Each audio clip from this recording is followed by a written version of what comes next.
Thank you all for joining in today. Today is our episode number 09, I think. Episode number 9.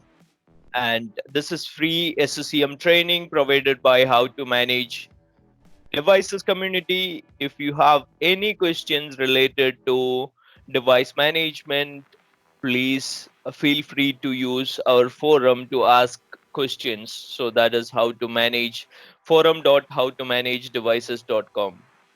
Otherwise, forum htmdforum.com. Sorry about the confusion. Okay, so yesterday what we have seen is basically how to configure WSUS and how to install SUP, software update point, right? And in the SUP components, what are the configurations which are recommended and best as per the best practices, right? These are the things which we have seen yesterday, right? And we initiated the manual sync twice yesterday. First one was for syncing the categories. So basically, categories are nothing but products, as I mentioned yesterday. So if I go to administration and if I go to components over here, software update point,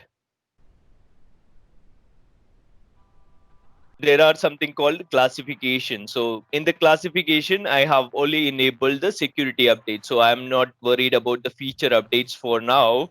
So probably that we will see that probably next season, right? Season 3, some probably after 2 or 3 weeks gap, right? I will communicate to you that when the season 3 starts, or when the dates are available, right? Okay. Uh, so I was talking about the products.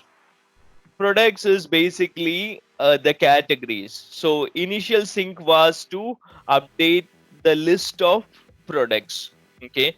So that was done. After that, we got a Windows 10 version 1903 and later product, right? And we selected that. That is the only product we selected.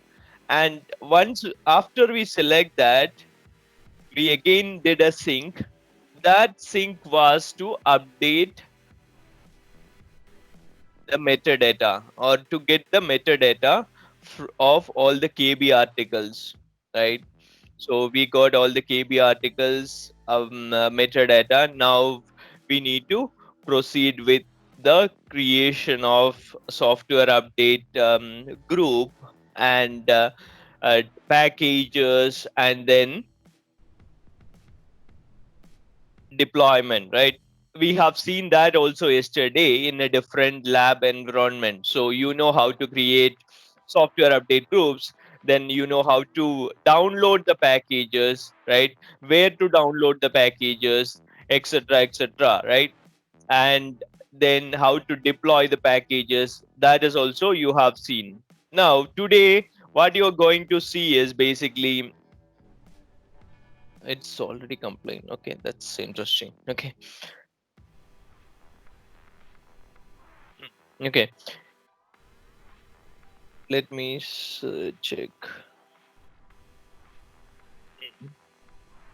Okay, so some of the patches are already installed on the machine. So I was just checking what was that complaint status, right? Okay, so today what we are going to see is basically we will quickly go through the automatic deployment rules. Okay, how to create automatic deployment rules and how to fetch the updates, etc., into the rules, right? Using the rules, how to create software update group, packages, and deployment, right? So that is what we are going to see today quickly, right?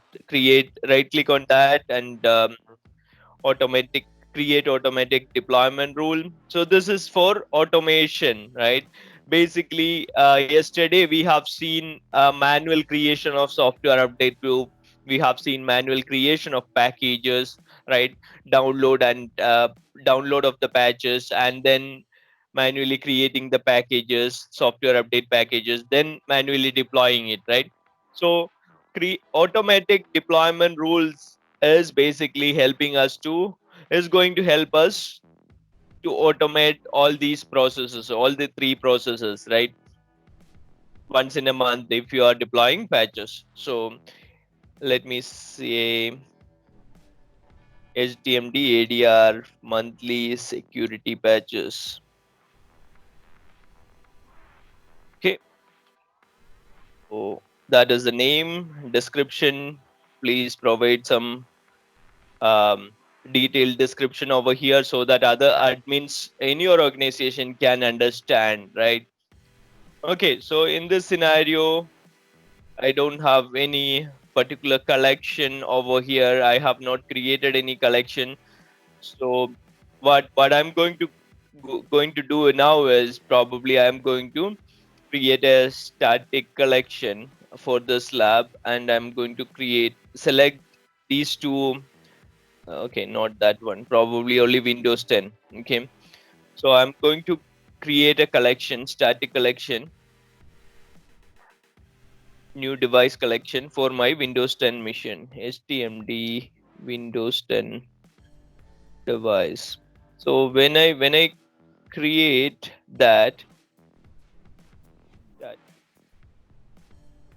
I hope you know the difference between static collection and the dynamic collection. I think if I'm not mistaken, I have already explained that in the previous videos or sessions.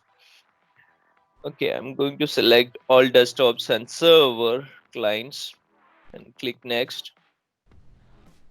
Schedule, I don't want to schedule that because this is a static collection. So I don't want to have a performance issue because of that. Now let's go to this one and see whether it is coming up. Okay, so it's there. The device is there in that. Okay, so we have created the static collection to deploy this ADR, right? Now let's browse it and click on that static collection which we have created. If you want, you can use the dynamic collection also, right? Okay, so basically, my recommendation would be do this only for the pilot or test users where test devices where like probably only 5-10 devices are there, right? Use that when you are use testing it out, right? No, do not try to deploy to hundreds of devices using ADR, right? Once you are comfortable and you are sure all your criterias are matching, then probably you can use that use ADR for thousands of devices in production. Okay, but mainly this is probably useful for pilot deployments. Okay, so this is an interesting option, right? I always do a create new, right? Monthly, I want to have a monthly software update group every month, a new software update group. If your organization is having a different um,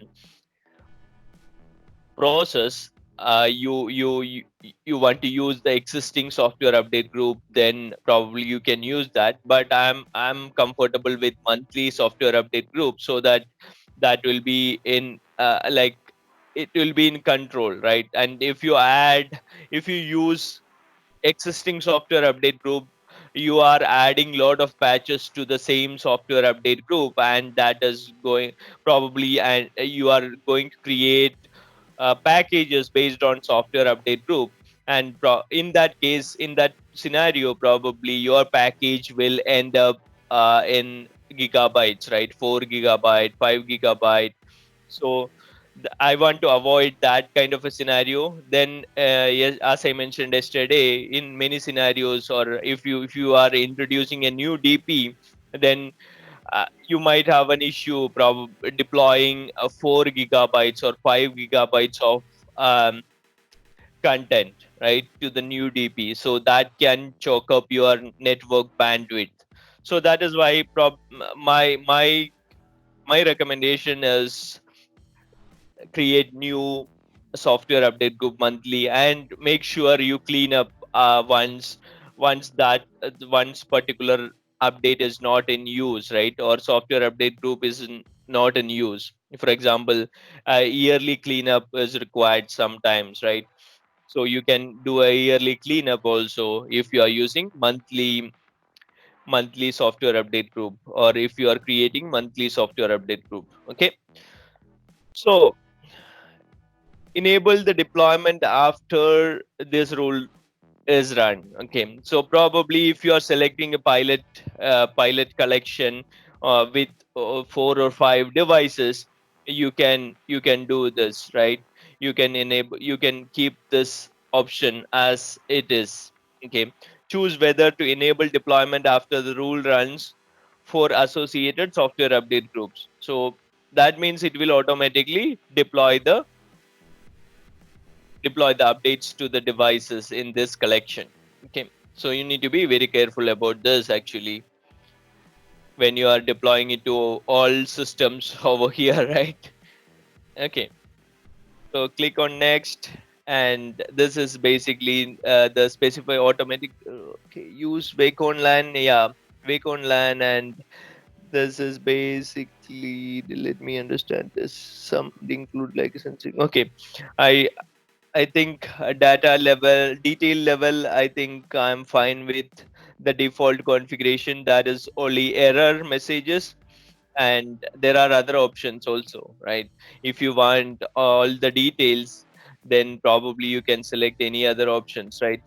So if you don't know what does this, choose how to how much state details you want clients to report, right? If you want more detailed report, right, then probably you can select all messages option. Probably that can chalk up your I don't know if you are doing it for all the clients, and if you have 100K clients and all, then probably that could create issues, right, if you select all messages.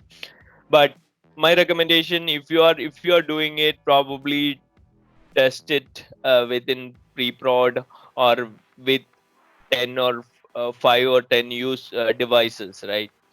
Okay, in this case I'm going to select the default one, and I'm going to select automatically deploy all software updates found by the rule, and approve any license agreements. So I don't worry about the license agreements. So I don't know. I have not seen any organization particularly worried about this license agreement, where the user needs to agree or something like that, right? Or you need to manually go into uh, console and agree. I have seen this issues with some of the updates in previously, like couple of years back or before that, right? Some of the updates might not get deployed because or downloaded. Probably I don't remember exactly what happened that time. Then it was something. The error was something related to agreement, right? So this is useful in that scenario. So I normally select this one. Okay.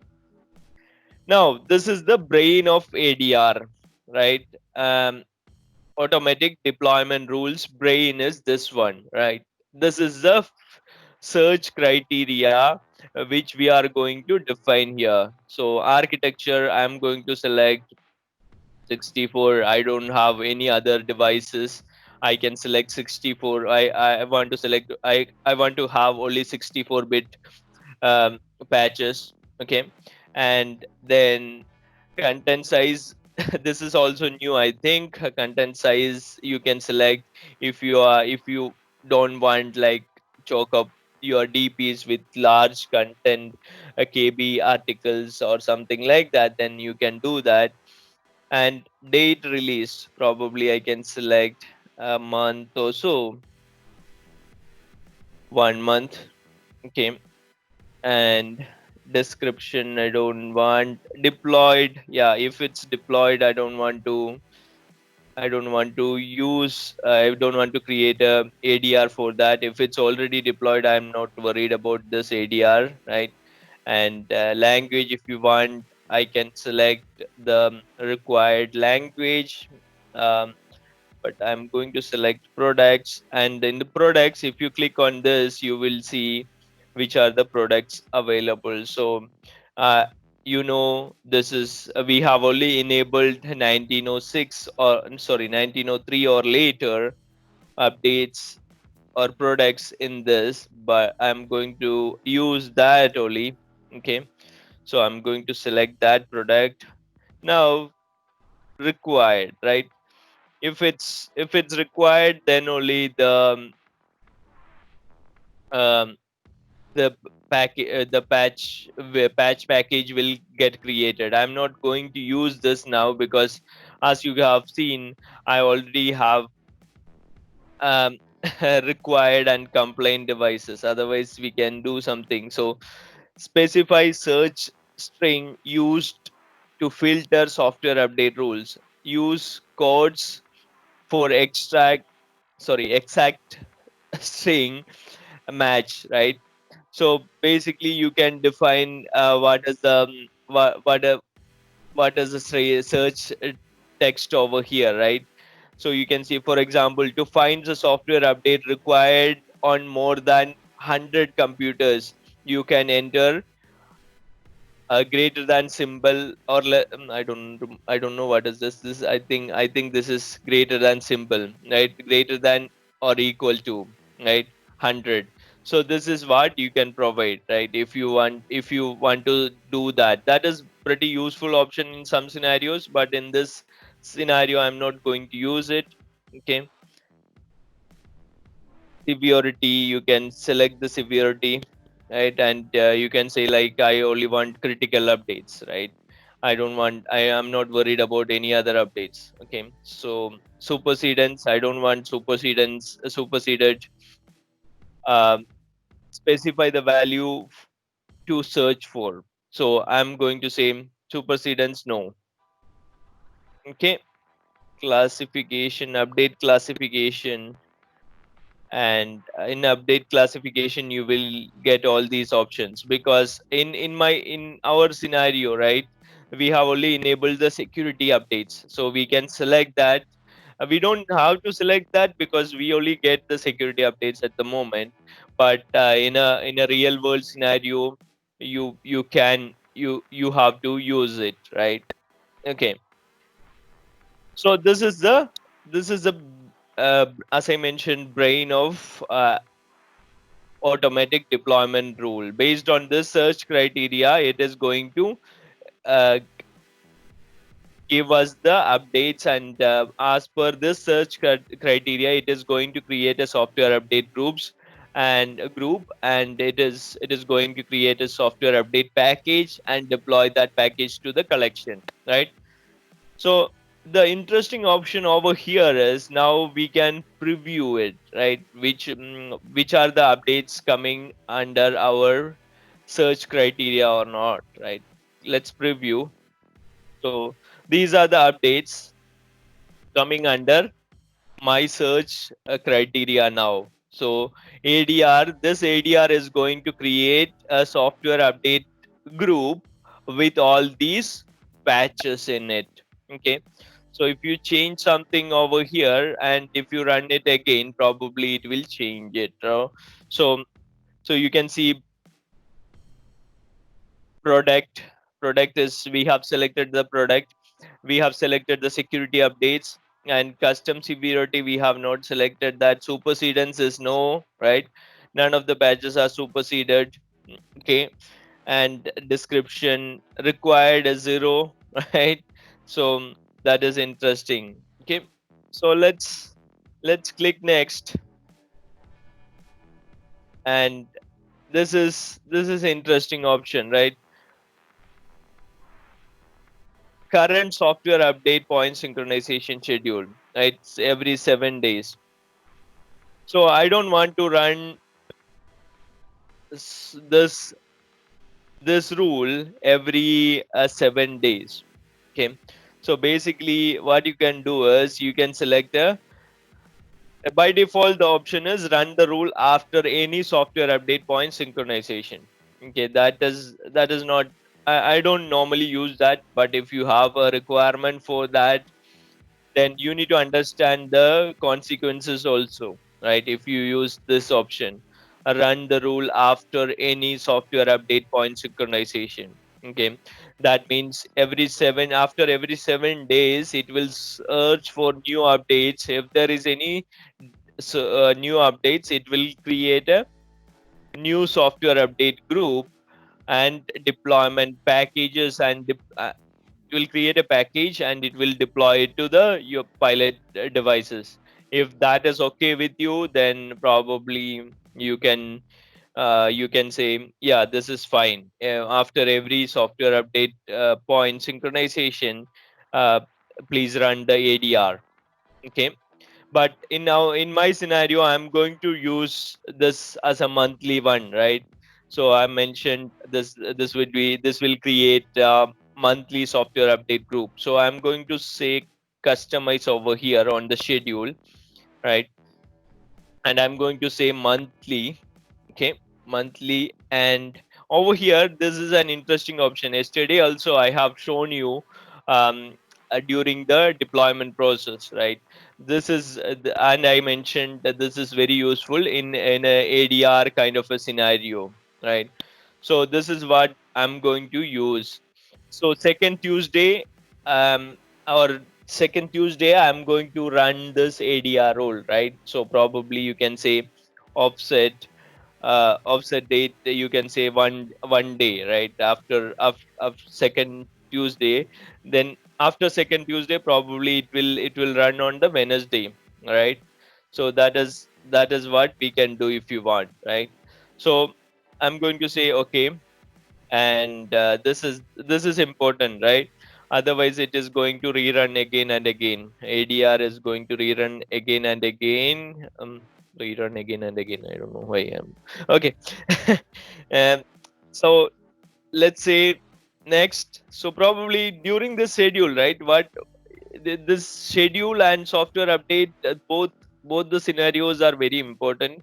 You need to understand that this is the brain, as I mentioned, and the schedule is the option to run this ADR in a schedule. So in my scenario, it's monthly, right? After second Tuesday, okay, of every month. Now click on next, and this is the normal scheduling options. Yesterday also I have shown you what does it exactly, right? Software updates available time as soon as possible. I'm not going to explain it this today. So basically yesterday we have already explained it.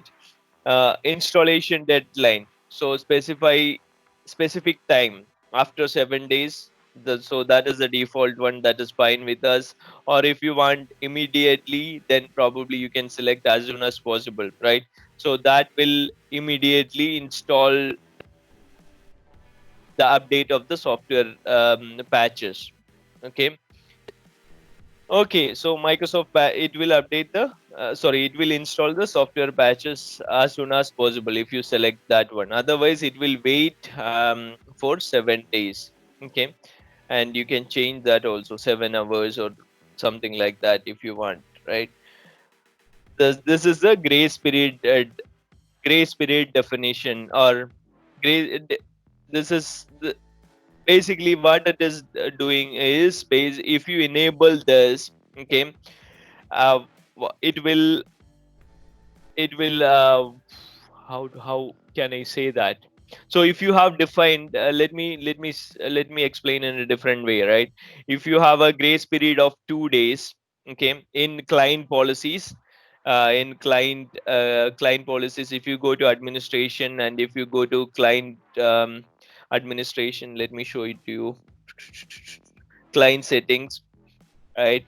There's something called grace period settings, right? I don't remember exactly where it is. It is somewhere in the agent or not.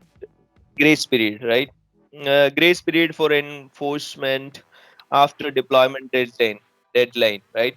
So you can say hours, right? You can say like 2 hours, 3 hours, then it will wait for that 10 hours before it will get installed on the client device. So depending on the grace period configuration, the patch will wait. For example, after 7th day, it will wait for 2 hours. If the grace period is set as 2 hours, then only it will start the installation. And obviously, it will look into the maintenance window and all the other things. Okay. So user experience, again, this is deadline behavior. How do you want to show it? The user experience, like notifications, yesterday I have explained it, so I'm not going to explain it today. This is the same thing, but it is ADR. That is the only difference. Every month, the same settings will like the deployment will be scheduled with the same settings. Okay. Okay, so let's click next and generate an alert when a rule fails. Okay, this is very useful. Okay, I'm going to go with the default option. And if you have any other requirements, like compliancy kind of requirement, if the percentage goes below 90, then probably if you want to create an alert, then you can do that also. Okay, so I'm not going to do that for this scenario. Now, the another important option, right? Do you want to create different packages for each month? Yes, I would normally do that in my scenario, because I don't want to have 4 gigabytes of package and replicating to new DPs, right? If whenever I have a new DP, or if I have a problem with the new DP, if I want to remove, sorry, if I have a problem with the package replication, and as part of troubleshooting, if I want to remove a patch package from a DP and re-add it again and redistribute it, then it is going to create a lot of problems for me, right? If it's a big package, probably I need to wait until after office hours to deploy it because of bandwidth issues. So uh, I normally create monthly packages, right? So security patches for month on month basis. Okay, so each month I will have a different software update package. Okay, so let me provide a name: HTMD, Windows 10, Windows 10 security patch. Okay, security patch and monthly security patch or monthly. Okay, so give a proper name and proper description so that other admins can understand what is this exactly, right? Okay, now let me try to find out a source folder. Source folder, as I mentioned yesterday, you need to have a UNC path, otherwise it is not going to work. So this is the UNC path. As you can see over here, this is taking from network. This is the server name, and this is the folder, shared folder, and security patches. That is the folder structure which I created, and this is July. Okay, so I'm going to create this one now, and let's let's copy and paste it over here, right? So you need to be careful about this also, right? In some scenarios, the source package is going to be going to have lot of um, patches in it, right? In a monthly kind of a scenario. Okay, so you need to be very careful about that. I'm going to enable binary differential replication also, right? This is a scenario in case you are using a CMG and you don't want patch packages coming down from your DP, right? it should take the patch content from the software Microsoft updates directly, right? The cloud, that is why it says Microsoft Cloud, right? So if you select this one, probably what it will do is client will directly reach out to Microsoft updates and download the content, right? So it won't come to the DP. Okay, so that is it. Now let's say next and add the distribution point. I only have one distribution point. And download, this is from where the patch is getting downloaded. So we have seen this yesterday also, and this is again the languages. If you select this, you can edit and do all the language settings, etc., right? Okay, now this is again neighboring boundary. So if you don't have a, yesterday I explained it, so I don't want to explain it today. So let's click next. So this is all about the boundary settings, right? So if you want to select save this as a template, you can use give a template name. I'm going to use that SDMT monthly patching template, right?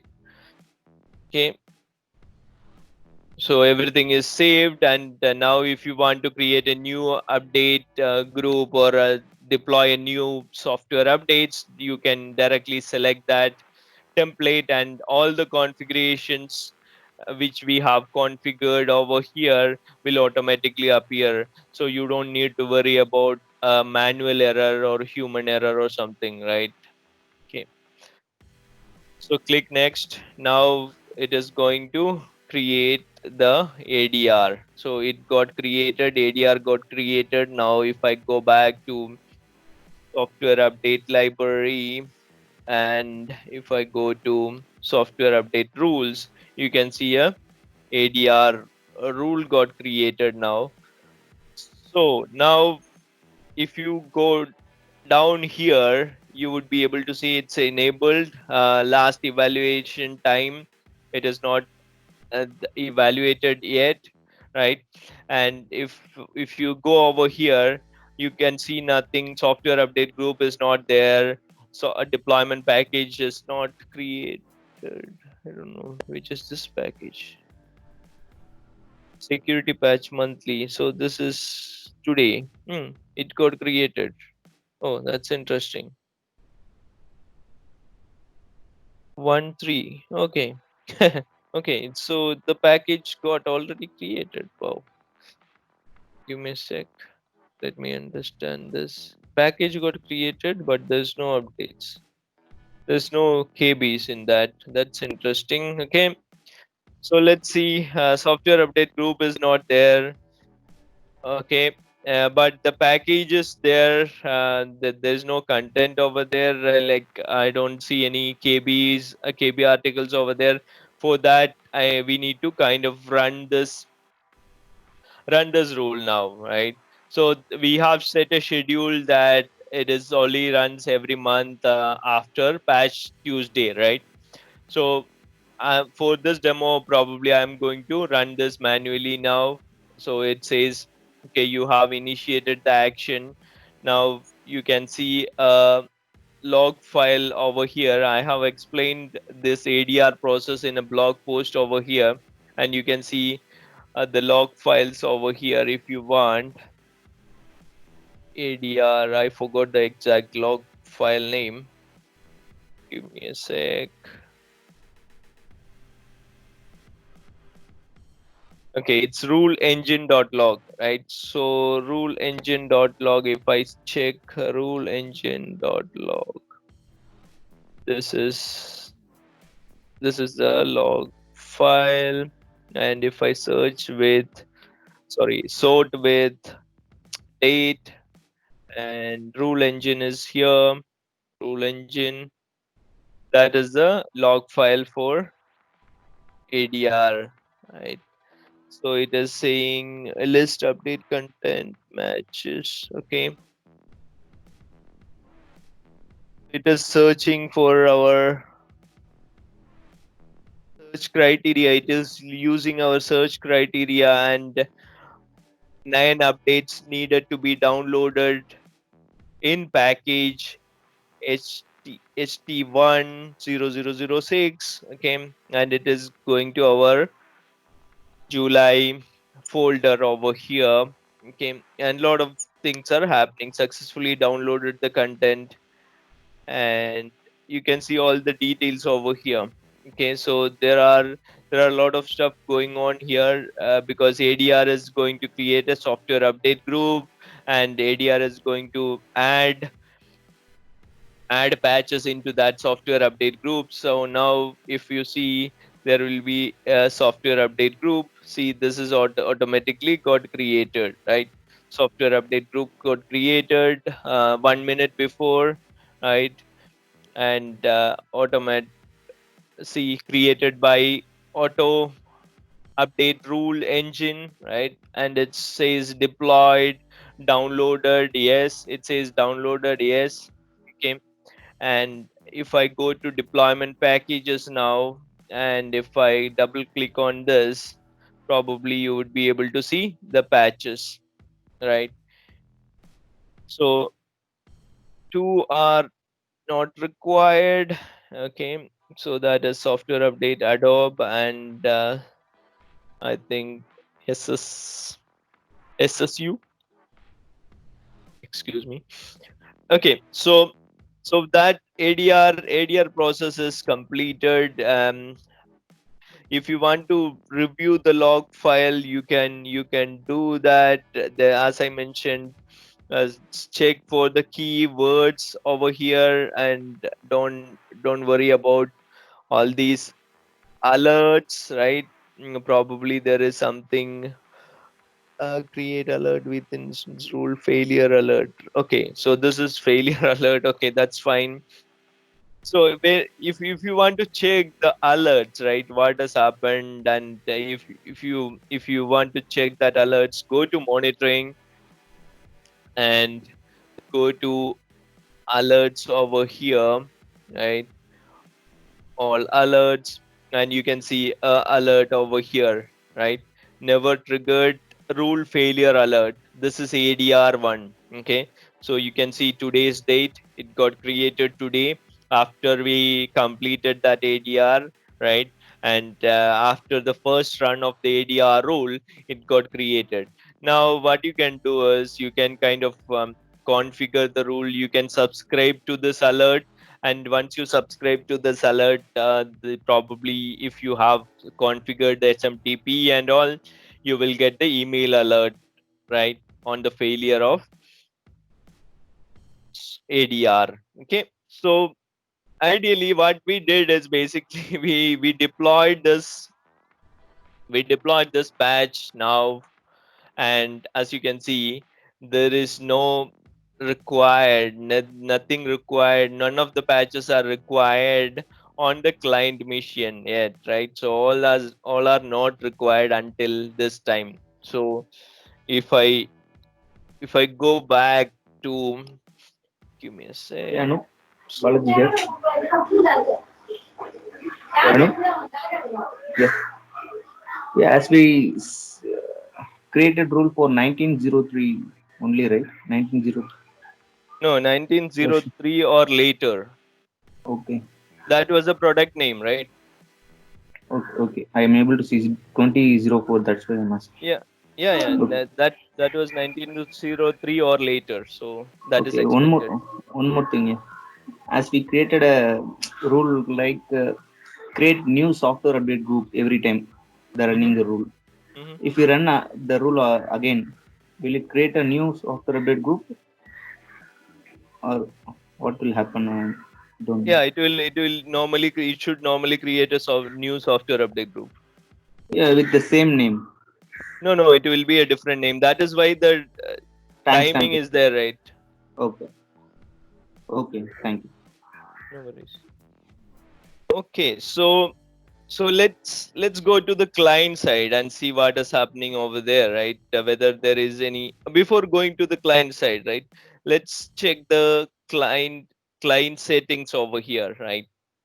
I don't have any custom client settings. I have a default one that is deployed by default deployed to all the clients. So soft client policy 290, sorry, 60. And if I can find software software updates, okay, software updates, it's enabled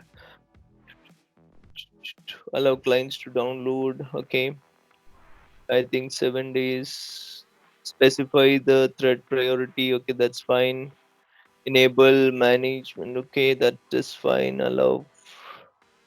I know I didn't change anything over here, so these are all default settings, right?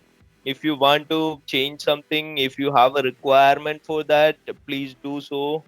But I normally use the default one. Enable installation of software updates, all deployments, maintenance, and okay. Okay, so I'm going to keep go with this one. So I just wanted to ensure that the policy is enabled, right? So it should automatically get the updates on the client side if it's required, right? So let me go to the client. This is Windows 10 client, and let me launch software sender, and let me go to log files folder. This is not the log file which I wanted to go. SCCM logs. Okay, so this is the other one which I wanted to. Location services is the one for log file which I want to check. Location services, right? Location services, and I'm going to check with WSUS. Let me see, something is there. WSUS. Okay, calling back location.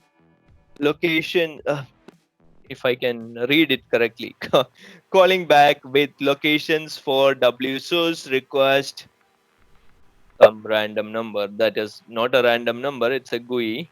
Okay, so it is, this is one of the important search keyword in the client side, right?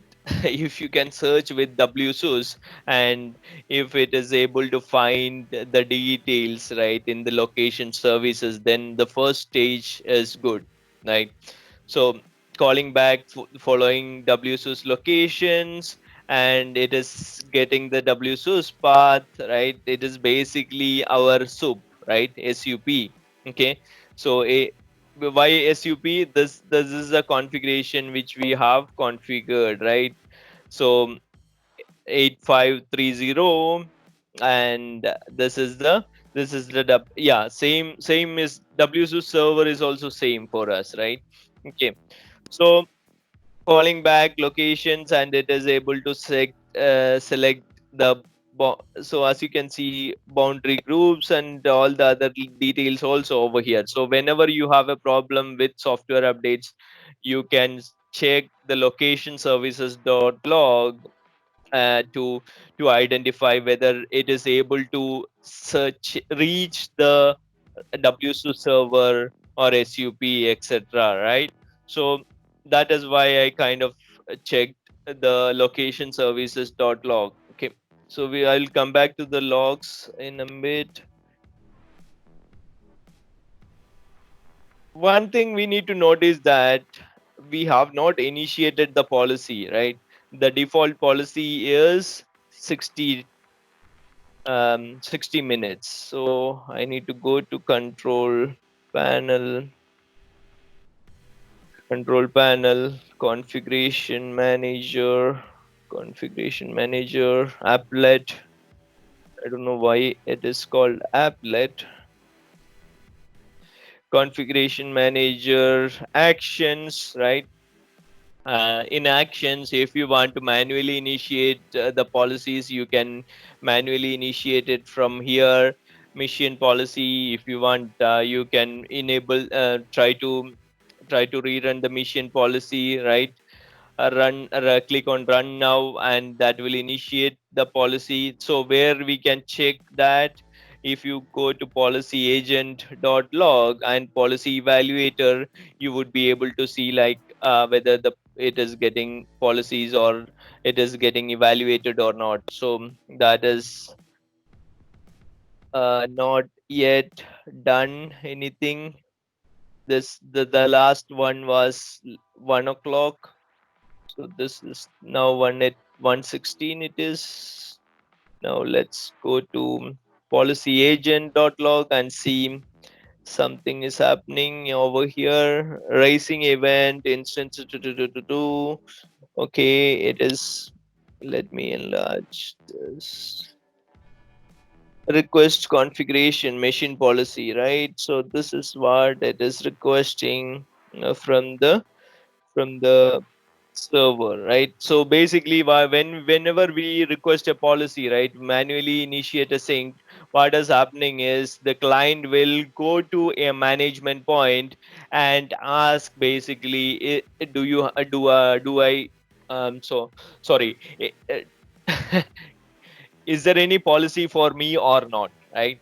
Is there any new policy for me or not? So that is the question client will ask management point, and management point will in turn check, okay, whether there is any new policy for this particular client. If there is, then it will give back the details. So as you can see, request configuration, and this is policyagent.log, right? And policy agent minimize. This is, come on, I don't want policy agent now. Policy evaluator did something. Okay, user policy, it is evaluating the user policy, right? Now let's go back to software sender and let's see. Now let me try to initiate software update. Where is it? Okay, software update, scan cycle, and software update, deployment evaluation, right? So let me try to do that, and let me go back to the server, right? While we wait for that, let me go back to the server and check whether I have deployed it to the correct collection, right? Software updates, deployment, um, HTMD Windows 10 devices. This is the collection of assets, and okay, so this is the correct deployment, right? So it should be fine, I think. Client settings, if I select client settings, only one client setting is available, so we are fine. From my perspective, you should not have any problem. Now let's go back to the client and check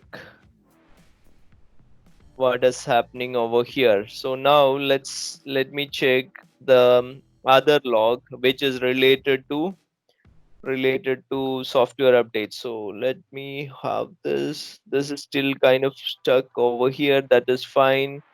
Let me check the other log, that is WUAHandler.log, right? WUAHandler is updated 11:52.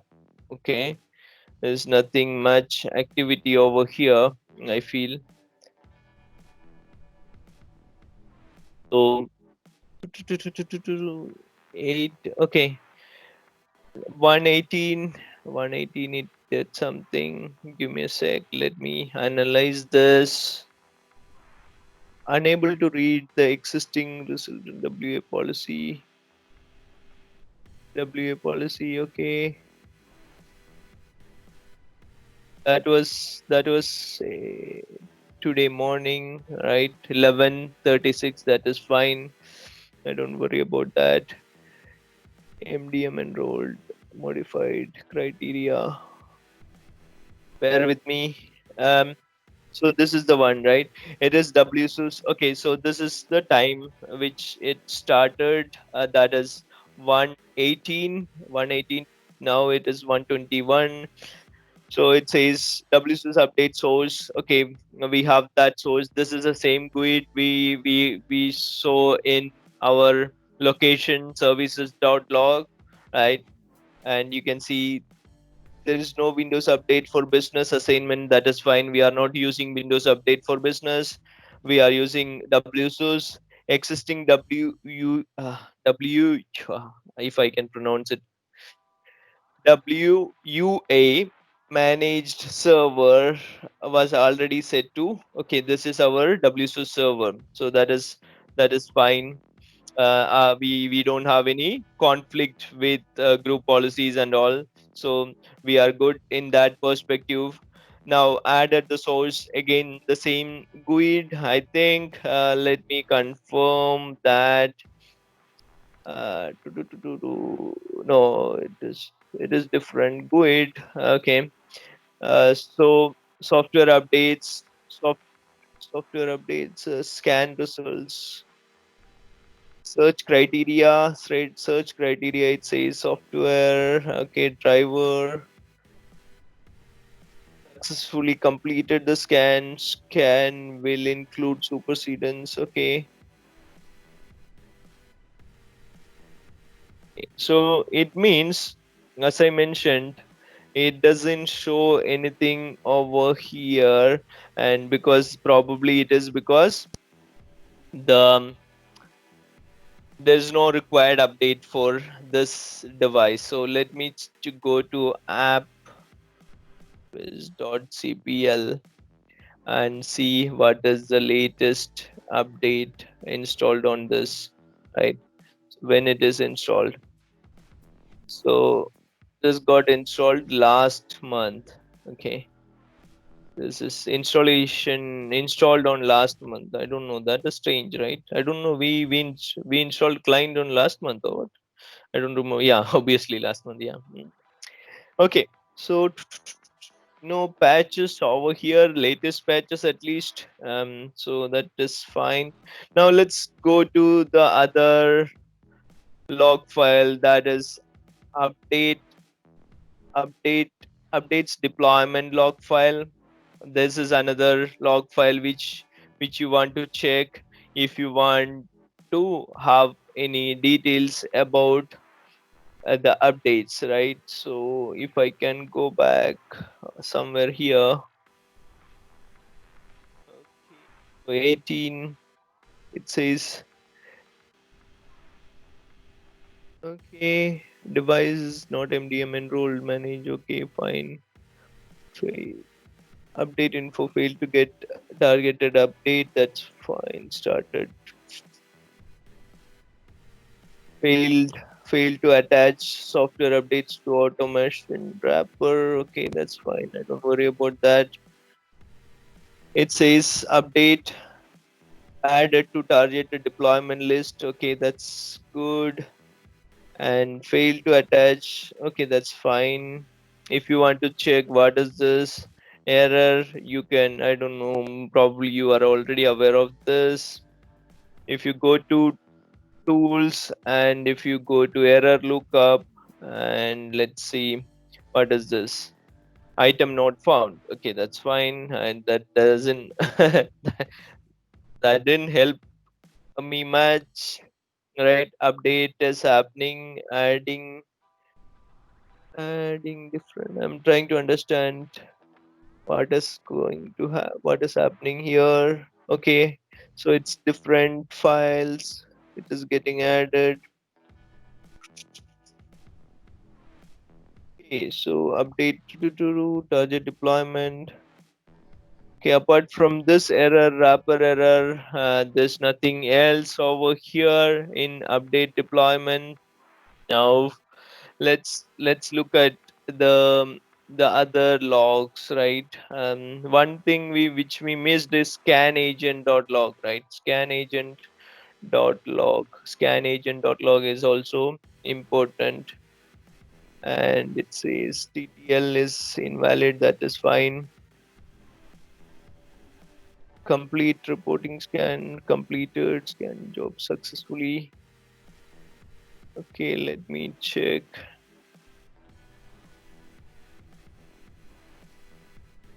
if I can increase the size of this found category to found.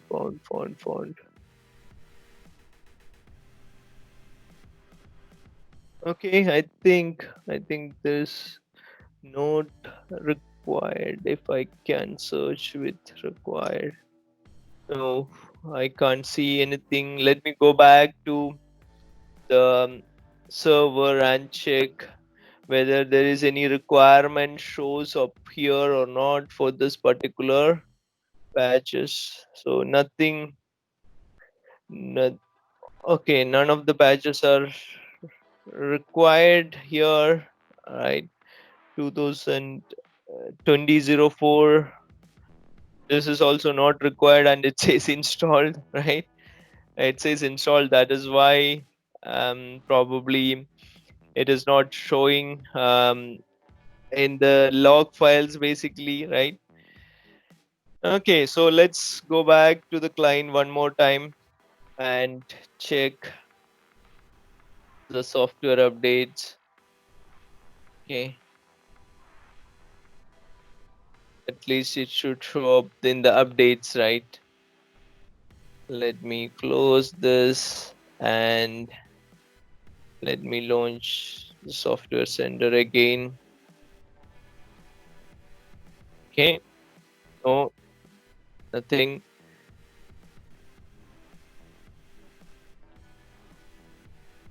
Let me close this and let me check the reboot coordinator also. Let's just to confirm. Okay, nothing much over here. I think we are fine. Let me try to restart the device itself and give me a try. Okay, hopefully this is not going to help, because it doesn't seem like none of the patches are required and it says already installed, right? Okay, so probably that is why it is not showing up. Give me a sec.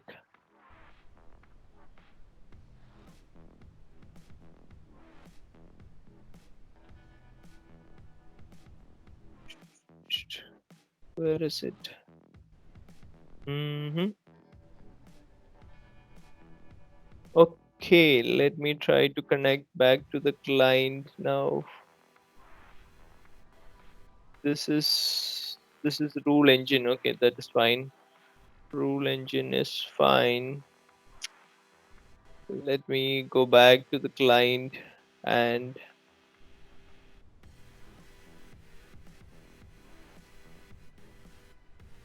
okay, it's connecting back to the client. So let me try to connect to the other lab where where we have where we have the client.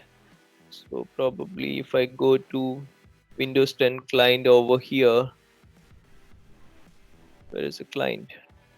This is the client or what? Okay, let me check which is this one. For okay, this is Windows 10 client for that. Now if I open software sender updates are not showing up here as well. Okay, so I think I might be missing some configuration. But if I go to uh, log files over here, log files, and if I search for WUAHandler over here, and you can see patches got applied and on over here. So you can see update one required, reboot required, yes, yes. So these kind of entries should normally appear in the log files, right? Reboot required on in WUAHandler logs, etc., right? All these are like very useful information in the log files. So as you can see over here, update missing information is also here. uh, so this particular update is missing on this machine, so it will try to install, right? And this is another one or same one. Okay, I think 7544, this is the same one. Okay, so as you can see, this is the normal information which you can see in the software update deployment. So this is the troubleshooting tip which I wanted to give. And if I go to the other log which I mentioned, which I checked before, that is update deployment, right? Update deployment. Okay, let me sort this with update deployment, right? So if I click on that, it will open up, and you would be able to see the entries related to that, right? Deadline, assignment, deadline, and all over here. You would be able to see uh, deadline, right? So update, assignment, download, deadline, right? Deadline option is here, and it says download content job. It created a download content jobs, right? And all these details are available in updates deployment log file. So this is pretty important log file in troubleshooting the updates. Okay, so progress received for assignment, all these are based on the GUIs, right? So you can find out the details from this log file. Okay, and the other log file which I mentioned, which you want to look into, is the Reboot Coordinator Log and Execmgr.log, right? So let me check the Execmgr.log, whether there's any useful information over here or not. Okay, this is overwritten, I think. This is the latest one. This is a lot of things are happening over here. So if you have a particular GUI details, then probably you can search with that GUI details over there in different log files, and you will get the details, right? What is the error, and where it is failing. And the last log is basically you want to check is Reboot Coordinator log, right? In the Reboot Coordinator log, you would be able to see like user requesting a reboot. No, that is fine. Getting a pending reboot information. Okay, that is useful. So all these reboot related information, right? It will be logged over here in this Reboot Coordinator log file. So this is another log file which you want to kind of look into, right, and understand what is going on. So basically these are the main log files. So Locationservices.log, that will tell you like your WSU server, whether it is reachable or not from the client machine. And the other logs which I mentioned are like WUA handler, right? To check whether the scan is completed or not. That is the best one. Or you can check the scan agent or not. ScanAgent.log, right? And the other one is update deployment log. So deadline and software update, client configuration policy, detect job completion. Those things are available in update deployment log, right? So these are the main log files which you want to look into. Unfortunately, I don't think my current client over here in this in this VM, I'm not sure this is going to happen, right? Anything is going to happen.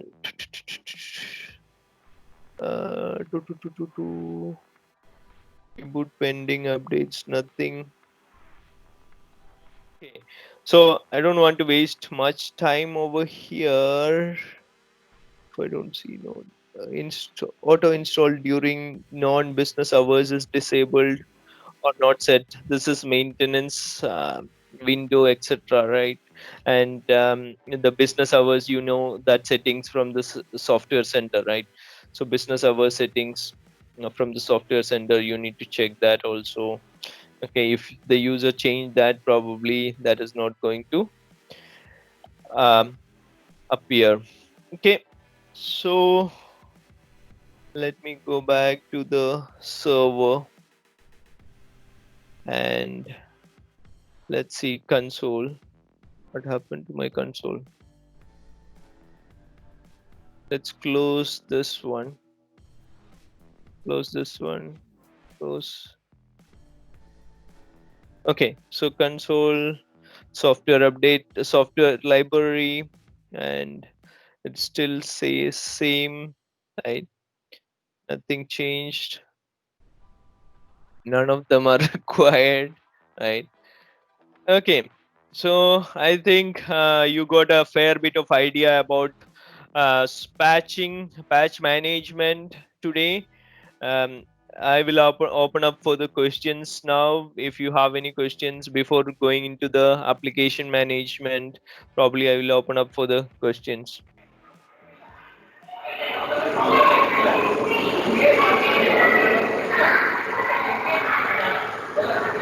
Hi Anup, this is Manohar here. Hi Manohar. Anup, regarding the software update package creation. So you said that every month you create a package and you make it as a differential distribution, right? So for Mhm. whole year we can create a one package and we add on the software updates to that groups, and so that it will every month it will only distribute the differential one, not the whole software updates we have been selected Yeah, from month one, month two. yeah. So that is the best practice, right? Um, Or we have to create every month one package, month-wise I package, and go on I distributing to the distribution. I think that is the best option from my side, the second one, right? Because why I'm saying is there are some scenarios like if you want to troubleshoot on if for example, right? If for if you have 100 DPs and you have like problem with the replication of that particular patch package on 10 DPs, right? So Okay. as part of troubleshooting, you need to sometimes remove the entire package and redistribute the package, right? So if you are creating a package for an entire year, that package size will be like probably like I don't know, 10 gigabytes, right? Yes, Then yes. More than. distributing, yeah, then distributing that package is going to cause issues because of bandwidth constraints if you have some, right? So that is one of the pain point for SCCM admins. So that is why I mention, eh, if it is possible within your organization to create a monthly patch package, right? Then that is the best for the admin. From an admin perspective, we can troubleshoot easily and we can redistribute the packages if there is some problem with the distribution, right? And those Yes, and one more scenario which is coming into my mind is DP, right? If you are installing a new DP, okay, yes, so most of the organizations are having probably at the moment 2008 R2 DPs, right? Many organizations are having that. So we want to move away from that to 2012 DPs, right? OS 2012 DPs. Then in that yes. scenario, you need to replicate all these big packages to new DP. That would be a trouble for you, right? Correct. In case of ADR, we can specify every month a new package, right? So while Yep. creating ADR, or we have to give only one package ID, or it will go on adding to that? Yeah, I to be honest, I think we need to kind of check that. I'm not 100% sure about that. When I created the package, right? It Yes. automatically I selected the new package option, right? So Okay. it should create a new package, but when you rerun the ADR, I don't know exactly how that works, right? So I don't remember Okay. out of my head now. So Okay. No. Okay. No. basically, I let me check the software update package, because I think in my logic it is going to add the patches into the same package, because there is no timestamp over here, right? Okay. Because And in earlier project, it was same thing. We created only one package. Read somewhere in that you have to create only one package for whole year, and you have to mention for new year, you have to mention new package for that something. So yeah, so this is kind of bit for tricky, ADR right? itself. Yeah, Yeah. this is kind of bit tricky. Now that is what I mentioned, like in this source also, right? We are mentioning only one source, right? Correct. So the entire package source will be same, so it is not going to work as expected, right? So probably we need to kind of fall back to manual creation of packages, and ADR might be used only in a pilot scenario, right? Or Testing. yeah, testing scenario, Initial right? test. Yeah, Thank you. no worries. Yeah, no, this is Ram. Uh, Your So, voice is not audible, sorry. yeah, hi. Is it audible now? Yeah. Yeah. So, query on deployment, ADR deployment. So we have set up available time as soon as possible and deadline time after 7 days, right? So in that case, so client should receive updates. Client should download updates as soon as immediately in CCM cache, and after the deadline, it will start the installation. Is that right? Yeah, after the deadline, based on the grace period, as I mentioned, right? It will start the installation. Yeah, So but it okay. download it right before that. When since we selected as soon as possible, it should download it right for now. Yeah, it should download it, because a kind of what you call mandatory deployment, right? So my understanding is that if it's a mandatory deployment, it should download and keep it ready, depending on the maintenance window and all, right? So for the installation. Yeah, yeah, okay, yeah, that's the one thing. And one more thing, so this when from the client end in actions, we click on scan, right? Policy Yeah. scan for software updates. So that Mm-hmm. will scan the SUP, or it will scan for management point. So when we hit, uh, so in actions we have Oh. software scan Mm-hmm. cycle, right? Mm-hmm. So Yeah. when we use that, so will it scan the software update point? I don't remember that also. Give me a sec. Let me check that, right. Straight away we can check that. Give me a sec. Go to control panel. Control panel. Ideally it should go to management point, and management point should redirect to the SUP. I don't know, but um let me try. Software update. This is the one you are talking about, right? Software update Yeah, deployment evaluation cycle, right? no, So software update scan cycle. scan cycle. Oh, okay. Scan cycle. Yeah. Scan cycle. Yeah. Scan cycle. Basically, it will check with the with the catalog, right? Catalog version available in SUP. If there is no catalog, updated catalog, then it will the catalog will be available in the machine itself, right? So it will check against that actually. Okay. Okay. Okay. Yeah. So Thank it's you. basically a cap file, right? So it will be available, if I understand correctly, it will be available in the device itself, and it will check against that.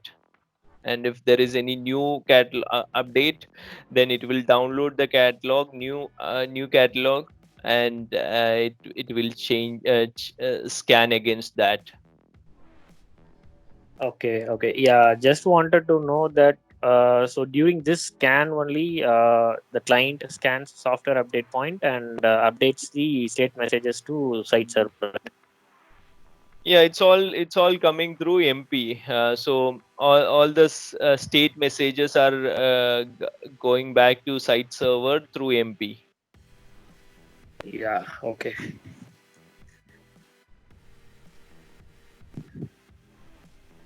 Okay, so Hi Anup, this is Shamir here. yeah, Shamir. Actually, I have a question. If you Sure. use ADR, Hmm. what will be the major issues will receive? Major issues. Yes, with compared to manual patching. Major issues, if you select all systems as a collection, then it will automatically deploy to all systems, Yeah, right? yeah, yeah, You need yeah. to do a if you want to do a pilot, then you need to select a pilot collection, then you should be fine. Apart from that, the other discussion which we had is the monthly patch packages, right? If you want to Yeah. create a yearly package, then probably you can use ADR without any issue. If you want to have a monthly patch package, then probably you need to kind of do some kind of scripting or some kind of other workaround to create monthly different packages, right? Yes. So these are the drawbacks which I can see now. But if you want to the change the rule every month, you can do that also over here, right? You can see that you can create a new package now. So if you create It will comes under if we create a new package in every month. Again, it will comes under manual patching only, right? no, it is you are just asking is it to create a new package. That's it, right? You are Okay. not Okay. manually creating it. ADR will automatically create it, but you are asking it to create it, right? And this is a manual step. But this is a manual step. You need to go Okay. to ADR, right? Mhm. And go to properties. And this I don't like this actually, but you have an option, right? Okay. So the next month, when it when it runs the ADR, it will create a new package. Okay. So that will solve your monthly package issue, right? Yeah. So I don't remember. I don't have anything on my head now, which is kind of restricting or blocking you from using ADR. So I think you should go ahead and try at least for the test devices or ring one devices in your Yeah. organization. Yeah. I have given a recommendation to client to implement this ADR. Hmm? We haven't received any approval from them. Okay. Okay. Thank you, Anup. No worries. Okay, so if we don't have any further questions on patching, probably we'll proceed with um, application, right? So applications. So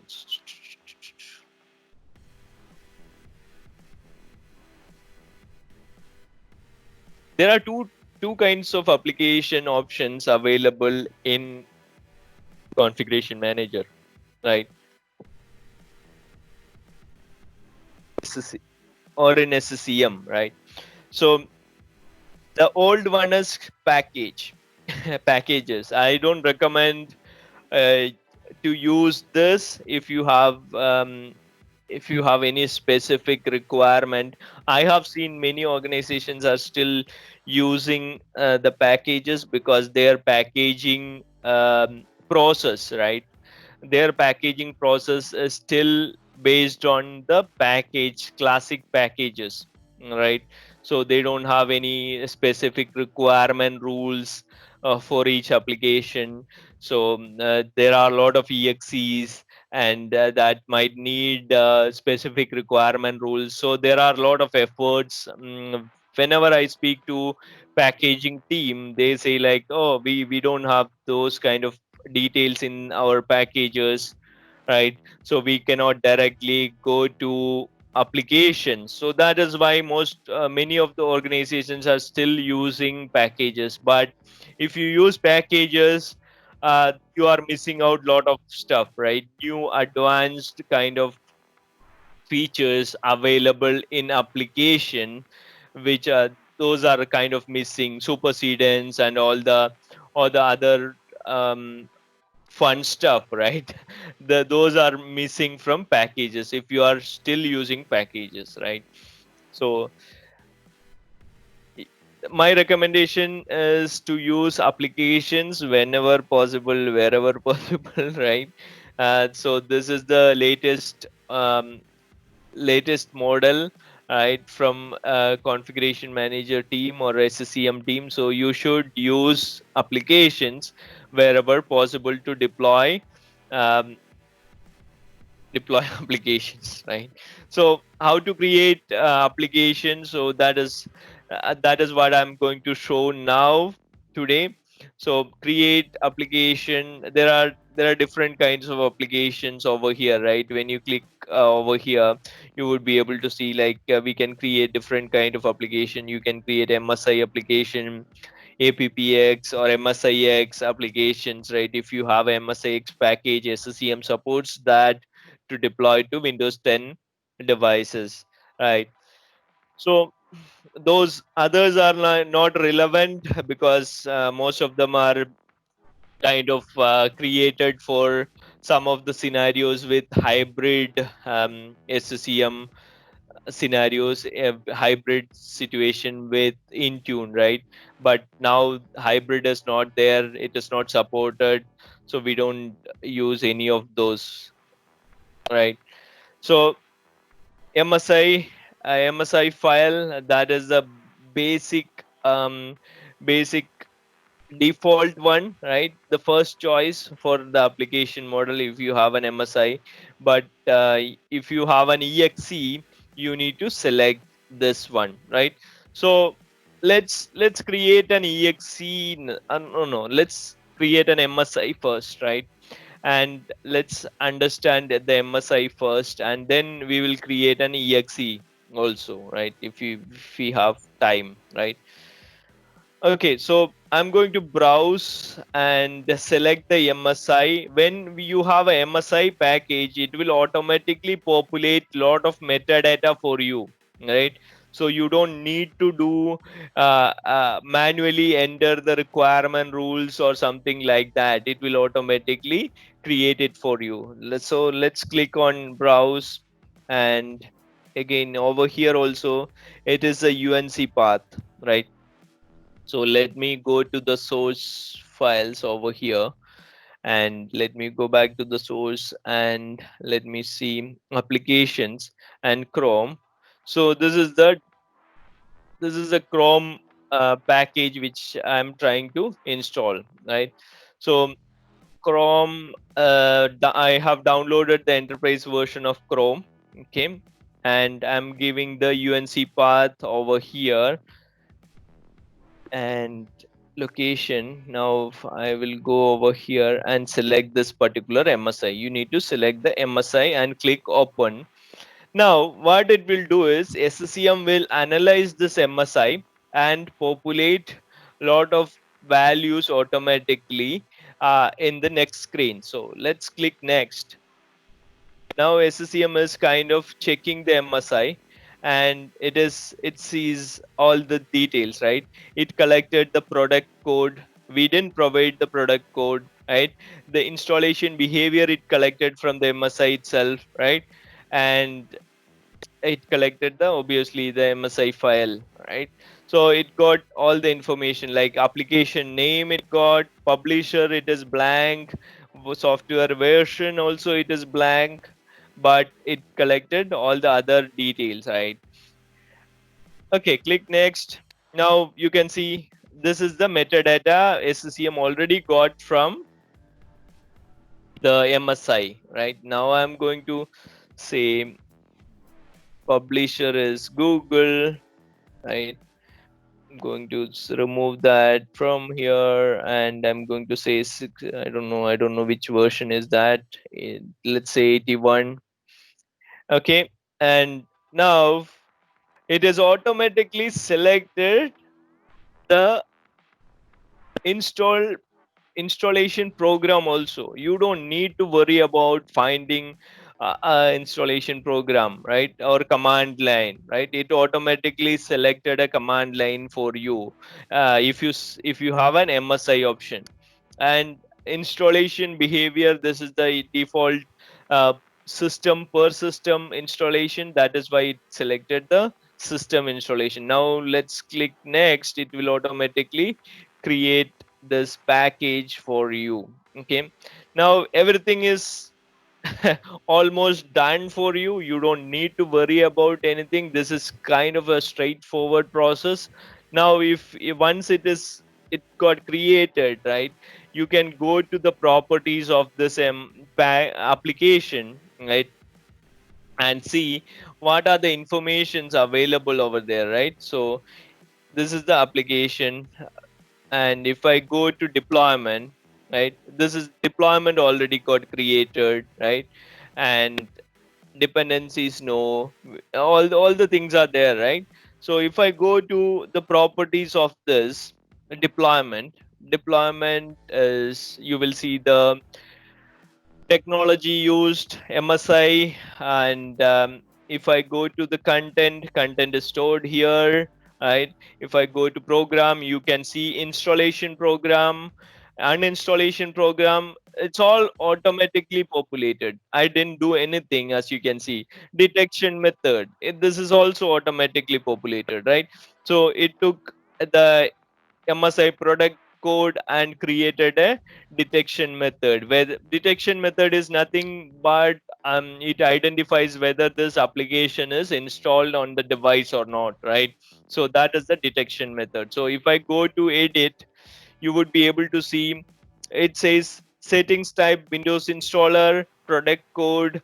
Okay, MSI product must exist on target system to indicate the presence of this application, right? So that is basically the brain of detection rule, right? So if you want to change, you can change that, but I don't recommend to do that unless and until you use a Firefox.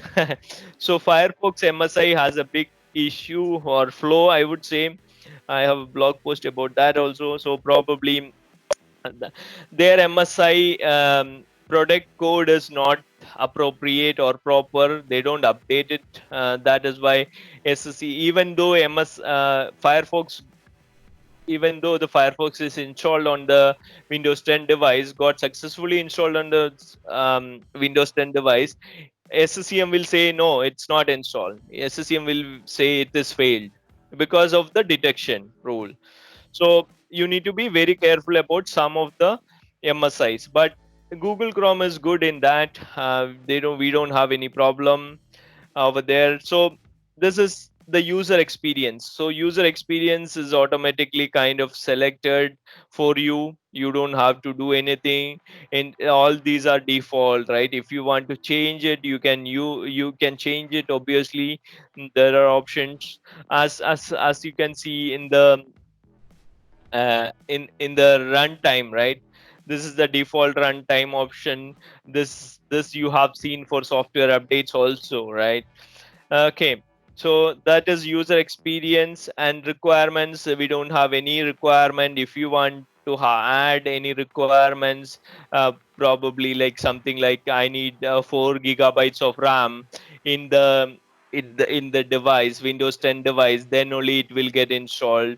You can create that kind of a custom requirement rules, or device based or user based requirement rules, right?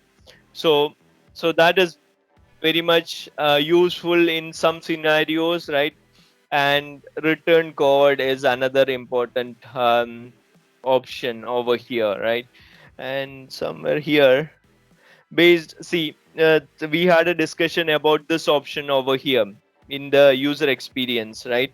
Should configuration manager enforce specific behavior regardless of application intent intended behavior, right? So you can say, if you don't want a force restart anyways on any of the application, you can say no specific action, right? So it won't do any action after the installation of the application, right? It won't force restart your device after installation. So this is also some useful configuration, very, not some, it is very useful configuration in many scenarios, right? Okay, but I'm going to go with the default one over here, right? So we have already seen requirement, return code. I remembered return code, and then I remembered this one.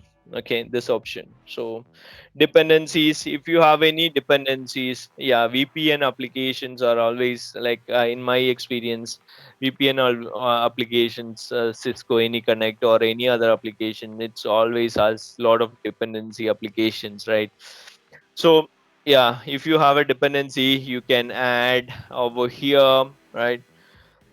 It will check for another applications available. At the moment, I don't have any other application, that is why it's not showing up. Okay, so install behavior, you can add specific executable files must be closed, right? So this is all interesting option, right? You can add the pop-up screen, etc over here, right? So that is all interesting options. Okay, so we we didn't do anything, right? You understand this, right? We didn't do anything, it's all automatically kind of populated, right? If I go to properties of this application itself, you can see something over here, and you would be able to see software sender options. So in software sender, this is where you can provide the icon, right? So if you want to see some specific useful or very good icons, right? Feel good icons, right? In software sender, you want to upload a Chrome icon over here, right? You need to download a Chrome icon and save it somewhere in the server and upload it from here. I'm not going to do that for this demo because we don't have much time left for today. Okay, so display. This is another interesting option. Feature app. If you want to see is that a feature app, then you can do that. And you want to change some languages over here, Software Center, then probably you can do that. This is basically user experience, and references is there. Distribution settings. I normally do this automatic download content, right? Um, but it is automatically selected for this manual copy content. Okay, I don't know how many of you use change this, or you keep it as it is. I think in both the scenarios it is going to work. I don't think it is going to block your distribution if you select this one, but I normally prefer to select this. Okay. Um, Priority, I this is same as software update priorities, right? You can select low, high, medium, right? It's always medium as default. Deployment types, as you can see, we have already seen this deployment types. If you edit, the other window will pop up, which we have seen previously: detection method, user experience, right? And installation command program, uninstallation program, everything, right? So content location, that is there. We have not distributed it. That is why it's not there, right? Okay, so now let's. Oh, why I don't know why did I okayed it. I should have cancelled it. Now let's try to deploy it, right? So where is the deploy option? One is over here, and if you go to home, you would be able to deploy option, see a deploy option here. So I'm going to deploy this, and I'm going to select my custom collection. Over here you can see the users. So in software updates you never saw that user collections. You were only able to see the device collections. In this you were able to select user collection as well as device collection. So I'm going to select the device collection and the custom collection which I created for Windows 10, right? Automatically distribute the content of for dependencies, that is good, right? And here I'm going to add the distribution point. I'm going to add the distribution point over here and click next and install available. And install available has only this option, allow end user to attempt the repair application. So that is the option, that is very a good option, right? Which is recently added, I think 2 years before or 1 year before, I don't remember exactly. uh, but if you go to the other option required, you will get lot of options over here, right? So required, if you select required, you will see allow end users to attempt repair the application, pre-deploy softwares to user's primary device, send wacom. Okay, I never used this one. um, so so all these options are available for software updates also, right? You have seen this metering internet connection, metered internet connection over there also. Okay, so this is very useful information, right? So I'm going to go with the required one for this now. Okay, or if you want to see it as available, you can do that, then it will be available in software center, right? And as soon as possible installation deadline, this is default as soon as possible. So on the next policy cycle, it will trigger, it will get the new policy, and it will start the installation of Chrome. Okay, so click next. If you want to schedule it, you can do it like this. Okay, you want to schedule it for next Saturday, you can do it, and you can select the time also. Okay, okay, so this is grace period option over here, the same thing which you have seen in software updates, right? So nothing much change over here. I'm going to go back with the as soon as possible option. User experience, this is again notification. As you can see, the user experience or notification is same as the software updates one also, right? At least the user notification, right? uh, okay, I'm going to go with the display in software center and show all the notification. Okay, this is for the demo purpose, right? If you have a different requirement in your organization, then probably you might need to select the other one.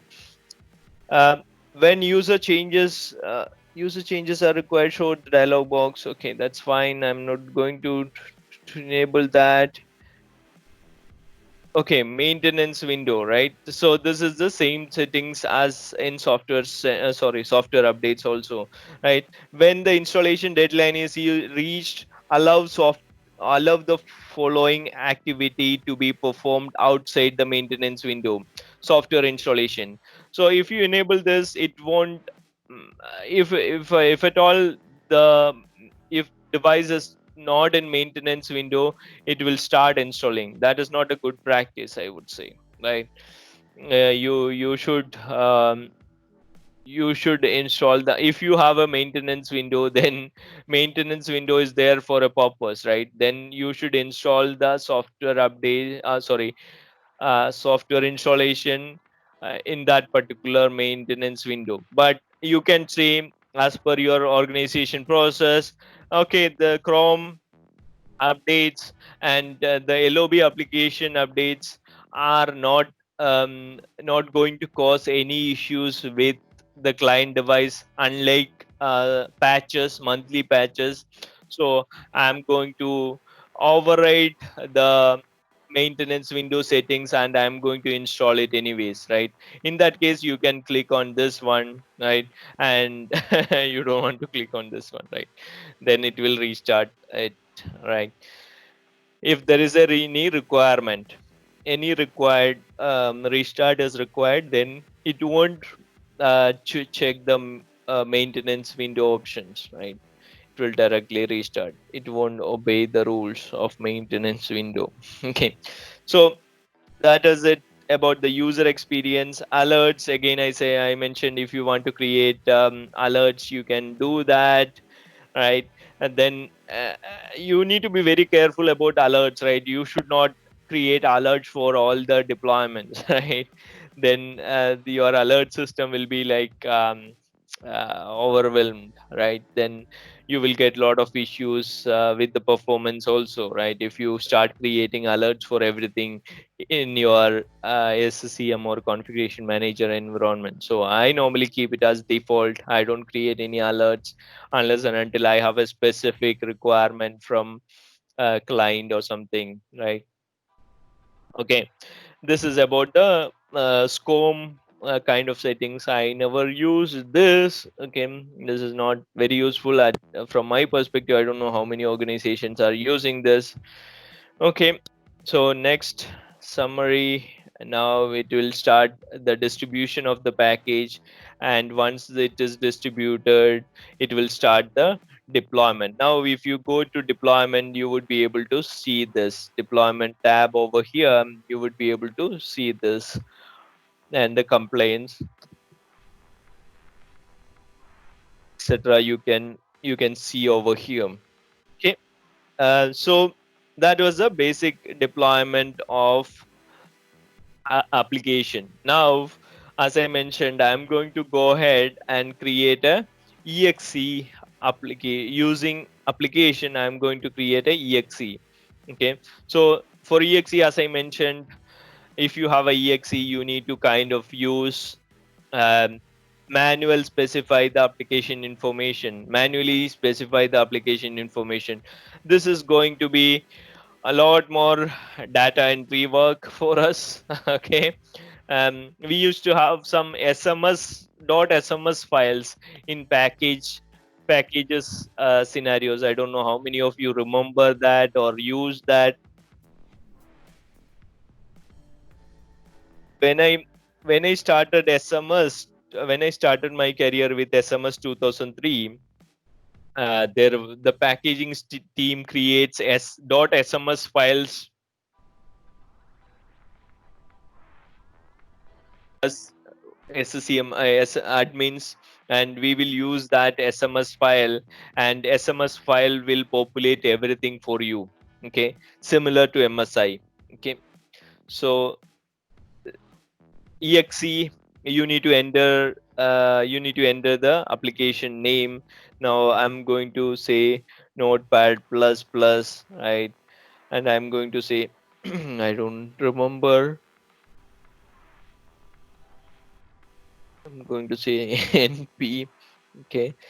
Um, Now let's click next. I don't want to fill out all the information. If you want, I can say, okay, this is 7 version. I don't remember exactly which version of Notepad plus plus we have over here. Let me check. 7. Okay, so that's fair enough. 7.8.8. Okay, now honor. Okay, that's fine. Now I need to provide all this information, right? Software sender. This is all automatically populated for me last time, right? In a Google Chrome MSI scenario. Now, if, if you want to create icon you want to browse, download icon for Notepad plus plus for better user experience. I would say always create icons, new icons for applications or whenever you deploy an application, so that look and feel will be better in software sender, right? So I'm not going to do that for this demo. Right, next click. And over here, so deployment types, right? So this is the brain now. Deployment type, we cannot, we can say probably click next and we will see like, oh, okay, it's done, right? But it is not the best way. Now we can create a deployment, we can create an application now, right, like this, right? You can directly click and finish and the application will be created. Then you need to kind of create a deployment. If you want to do that way, that is fine with me. So let's do that way, right?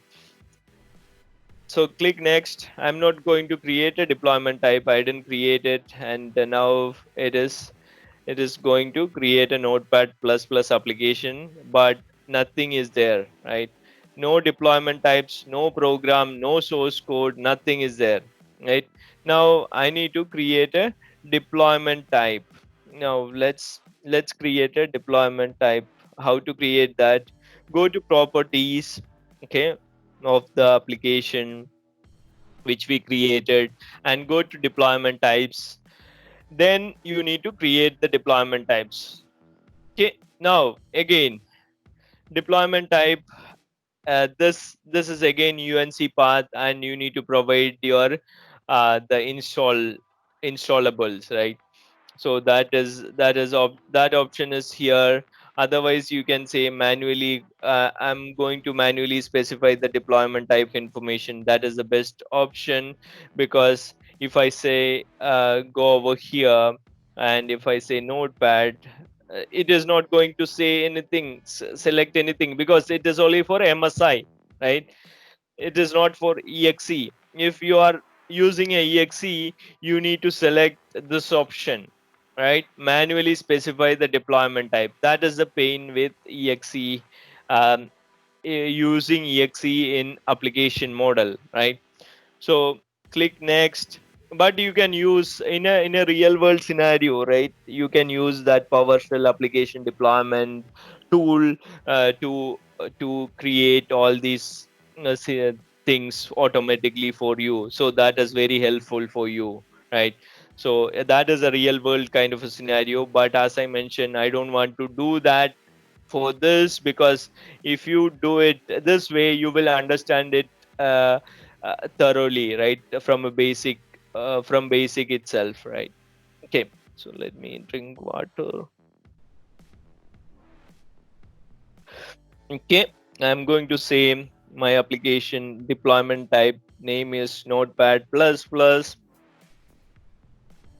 and I'm going to leave language and everything as default, right? And click next. This is the content location. Now you I need to provide the content location. Again, content location is the source location, which is this one, right? This is the content location. So source file applications notepad, that is the folder structure I am going to use here. Okay, so this is also unc path. So I selected the content location. It never asked me for exe, right? Unlike MSI, I need to click on MSI, then click on open, then only it was populating, right? Now this in this you just need to provide the entire folder path, right? Okay, so now the other trouble over here is now I need to find out a command, what you call the silent command for this exe, right? Notepad plus plus is pretty famous and used all around the world, right? But if you want to kind of find out the actual commands for this, sorry, where is it? you need to run that trick, right, which we used to run for all the applications exes, kind of something like opening up a no opening up a cmd and going to that drive f drive and notepad plus exe, right, and saying this one. Okay, so sometimes it will show up, sometimes it will ask me to install it. So in that case I don't want to install, then you have only option to identify the silent command line is from vendor website, right? So vendor website, if there is a well documentation, then they must have documented the the silent install, right? So what I did is I basically cheated. I have a cheat code here. So this is the silent switch available for the for the exe, right? So I'm going to select this, change this. Okay, so /s is the silent install, but the exe name is different for us, right? It is something different, so I need to create that. Okay, I need to change this to this, right? I'm going to say installer, not this one. Okay, I'm going to say, okay, this is my command line for the application over here, installation command line. And I'm going to say, okay, so I'm going to say that, and I'm not going to provide installation start in, right? I don't think that is required, all right, mandatory. Now I'm going to select the uninstall options over here, right? So uninstall command line, I'm going to select 32-bit or 64-bit. So I'm going to select this one because mine is 64-bit system. Okay, so let's see.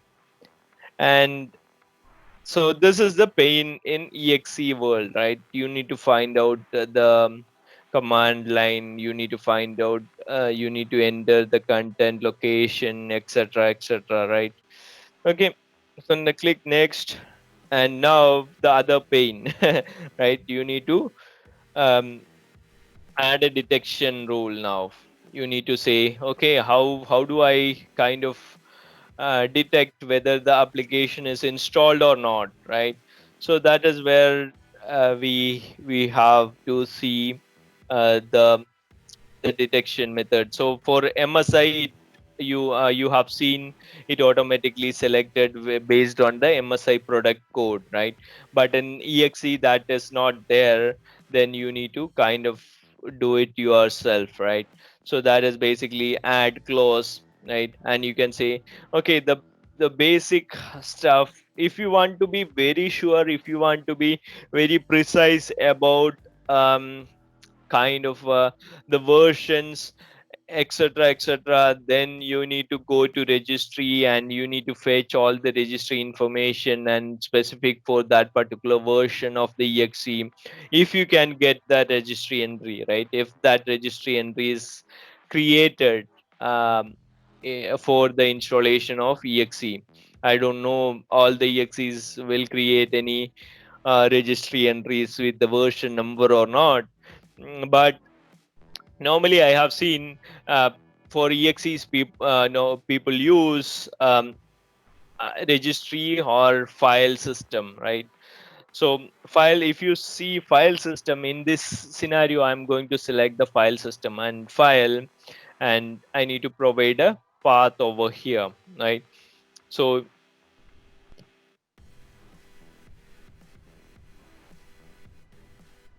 you can select a path over here by browsing it and connecting to computer and searching the already installed location, right?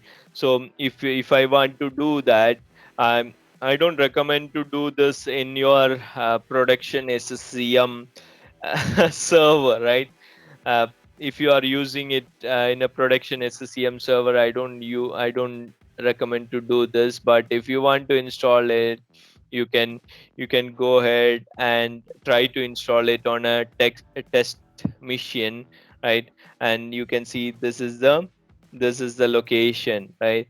This is the location for that particular uh, um, application, right?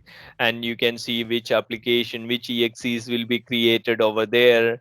But in this scenario, I'm not going to use install this, but I got an idea where the files will be, right? So I'm going to use environment variable which I got over here, right? I'm going to cancel it, and I'm going to use this notepad file over here, and this is the environment variable which you can use. And I'm going to use this one notepad, and this is the path I'm looking going to look into. And I'm going to look into I can look into the exe, the install exe, which we used previously, right? The notepad plus exe probably, right? And otherwise, we can use the uninstall exe, right? So what it will do is the detection rule will say, okay, path is not okay. So this path is not taking. Okay, it's not taking the path. Let me try to browse it. I need to provide the proper path, I feel. Okay, if I can go back here, C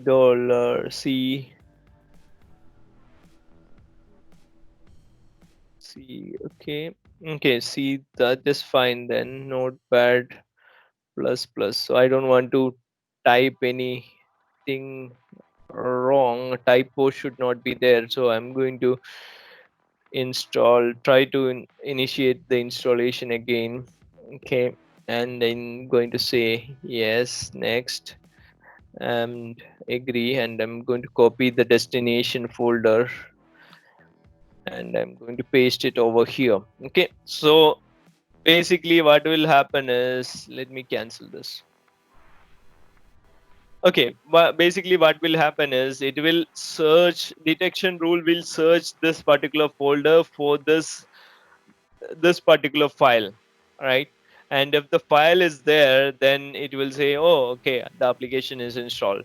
That is not the perfect world scenario, right?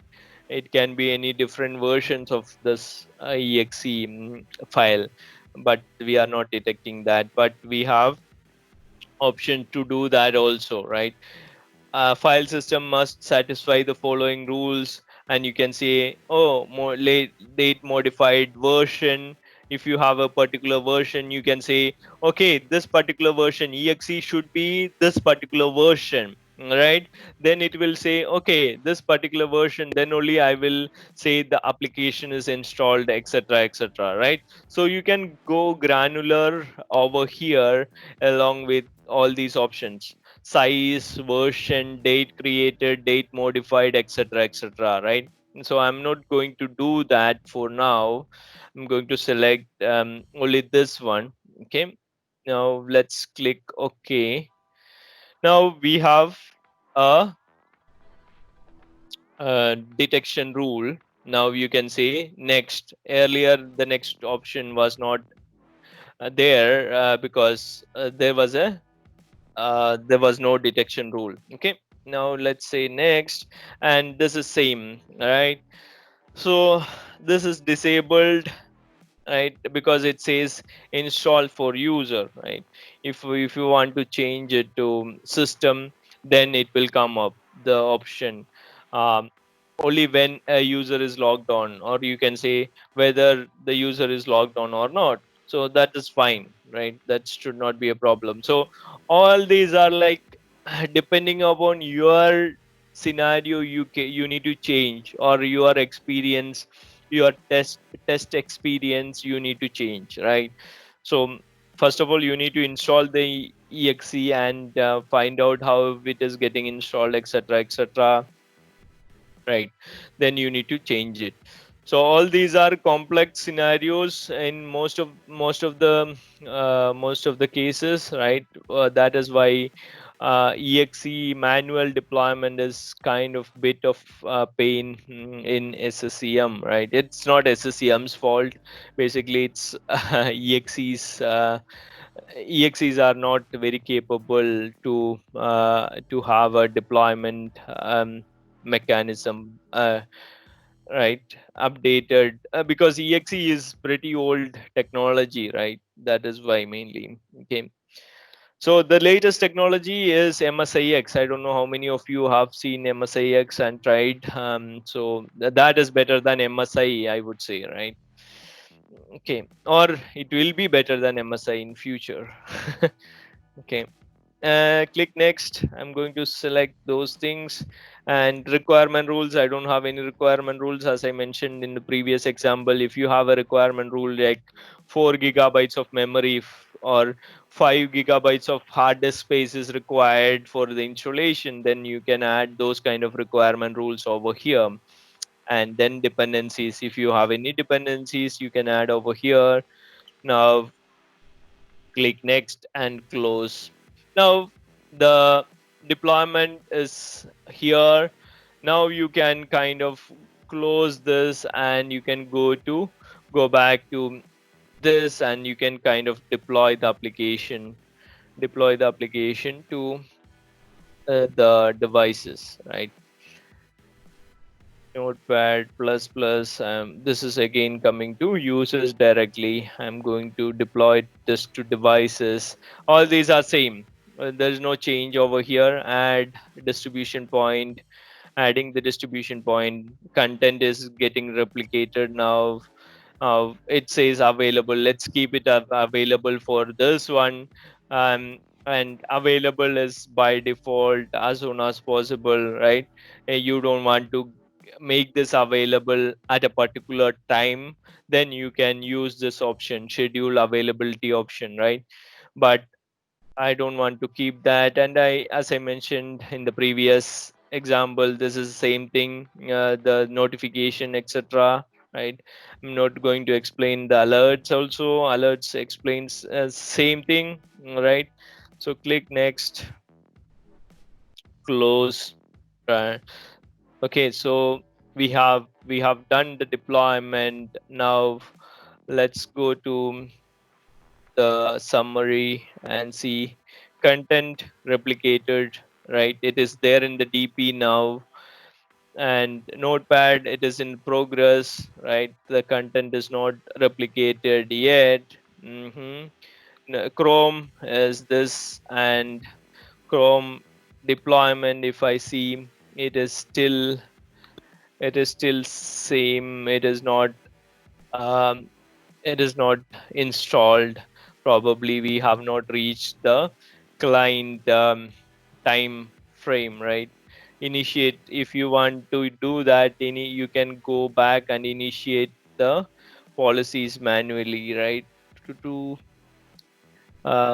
mission policy, run mission policy and check.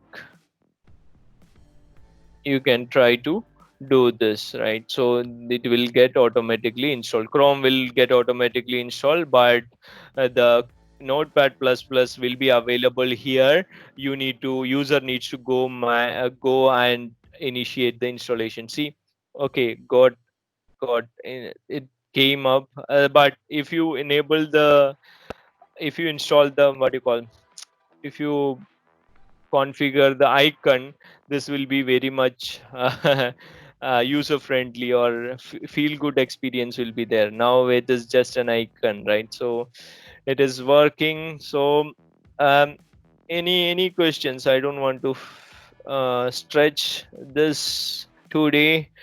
So my throat is already kind of gone since yesterday. um Any questions for this?